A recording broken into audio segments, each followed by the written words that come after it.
আপনি কি জানেন বাংলাদেশের জন্মের পিছনে কত লাখ প্রাণ বিসর্জন গেছে? ভাবুন তো, একটি জাতি যারা শুধু তাদের ভাষার জন্য রক্ত দিয়েছে, যারা দমে যায়নি অন্যায়ের সামনে। 1971 সেই জাতি লিখেছিল ইতিহাসের সবচেয়ে রক্তক্ষয়ী স্বাধীনতার গল্প। 1952 সালে ভাষার জন্য শহীদ হয়েছিল রফিক, সালাম, বরকত, জব্বার। সেই আন্দোলনেই বাঙালির মনের ভিতর স্বাধীনতার শিখা জ্বালিয়ে দিয়েছিল। তারপর বছর কেটে যায়, বৈষম্য বাড়তে থাকে। পূর্ব পাকিস্তান দেয় কর, পশ্চিম পাকিস্তান খায় বিলাসে। 1970 সালে নির্বাচনে শেখ মুজিবুর রহমানের আওয়ামী লীগ জয়লাভ করে, কিন্তু ক্ষমতা দিতে অস্বীকার করে পাকিস্তানি শাসক গোষ্ঠী।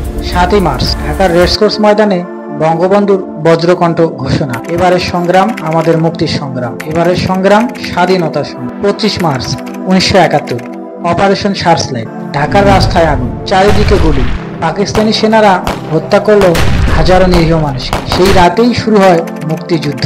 গ্রামে গ্রামে সংগঠিত হলো মুক্তিগামী যুবকরা, হাতে পুরনো বন্দুক, হৃদয়ে শুধু একটি স্বপ্ন, বাংলাদেশ।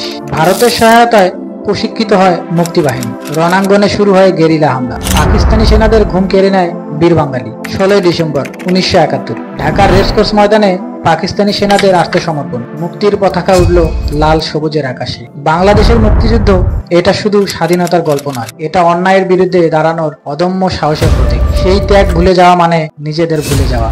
জয় বাংলা। Thanks for watching.